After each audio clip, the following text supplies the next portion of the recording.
Hello guys, LEGO Master Reviews here, and today I'll be showing you my custom LEGO minifigures for the Ahsoka series.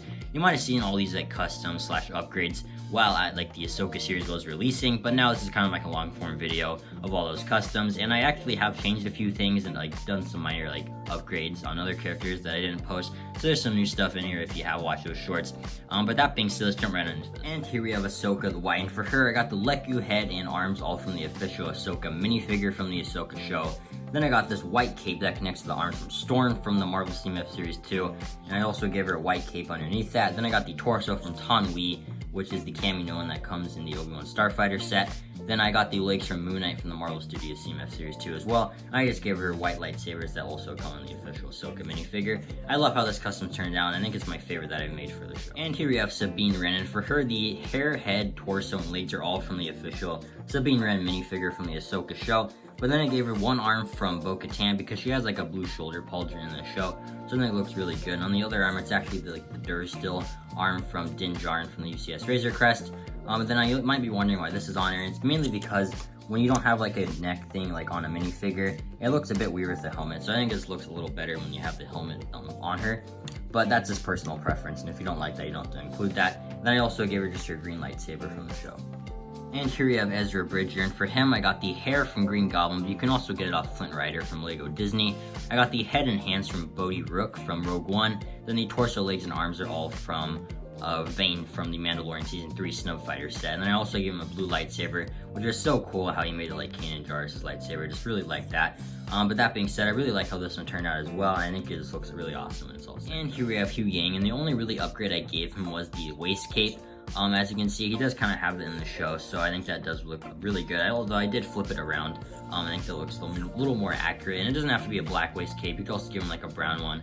Any waist cape that's not too colorful will probably work. I also gave him a lightsaber hilt and a wrench. I think it looks really good. Kind of looks like he's building a lightsaber.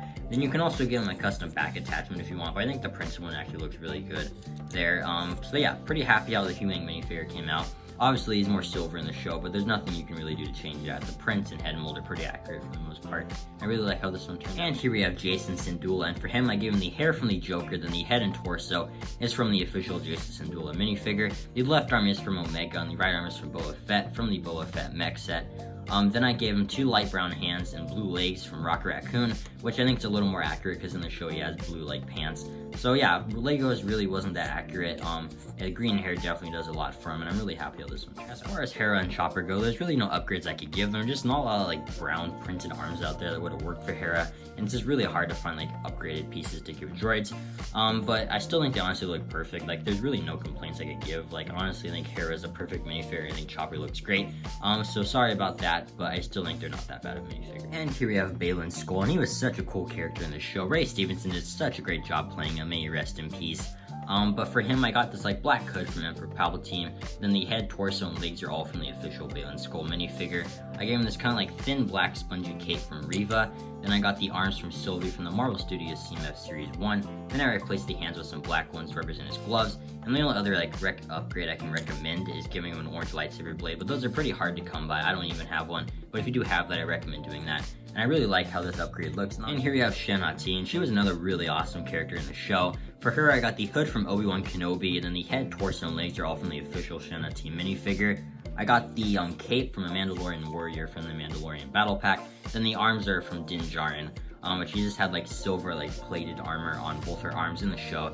I think the Mandalorian arms look super good and represent that very well. And then the only other upgrade I can recommend is an orange lightsaber blade, if you have that, but again, they're pretty hard to come by.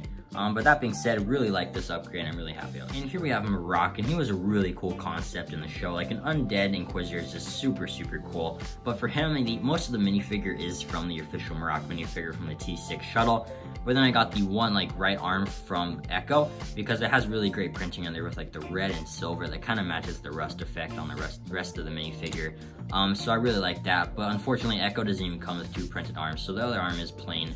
But if you just angle it like this, I think it looks super cool, and that's the effect of the minifigure. Definitely not the best upgrade I did, but still really like how this one looked, and I think it adds a lot to this minifigure. And here we have Morgan Elsbeth, and she was really cool in the finale, as well as the entire show. And for her, I got the hair, head, torso, and hands all from the official Morgan Elsbeth minifigure. But then I gave her the arms from Rocket Raccoon from the Rocket Raccoon polybag. I think it looks really cool with the like detailing and printing on the side there. Then I gave her like this dress piece from the Pike Syndicate member from Solo: A Star Wars Story. It looks a lot better than just like a plain black piece, I think. Then I gave her this really cool like green blade from the Red Ranger. I think it looks really cool, and it's supposed to represent the blade of Talzin, which is a really cool reference to Mother Talzin from the Clone Wars. And overall, I really like how this upgrade turned out. And here we have a Night Trooper, and I really like how this one turned out. I got the right leg from the Red Ranger, then I got the left leg and hip from the Sand Trooper minifigure. I got the left arm from the Red Ranger minifigure. Then I got the right arm from the like Mad Scientist from the Monster CMF series. Then I got the torso from a Clone Gunner from the ATT. The helmet is also from a Stormtrooper, and underneath I actually gave him the zombie Captain America head, because it was kind of revealed that they're like undead Stormtroopers, which is really cool. And I think it looks really cool if you take the helmet off and kind of have them like that. And it just kind of adds to the effect of a Night Trooper.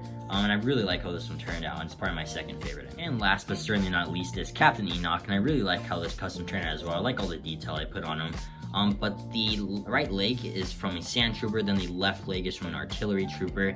The torso is also from an Artillery Trooper, but then I got the left arm from C-3PO, and I just gave it a black hand, and on the other side, I got the right arm from White Vision, and I also gave it a black hand, and then I got the head from the Pike Syndicate member from Solo: A Star Wars Story, then I gave him this kind of like helmet from an AT-ST pilot.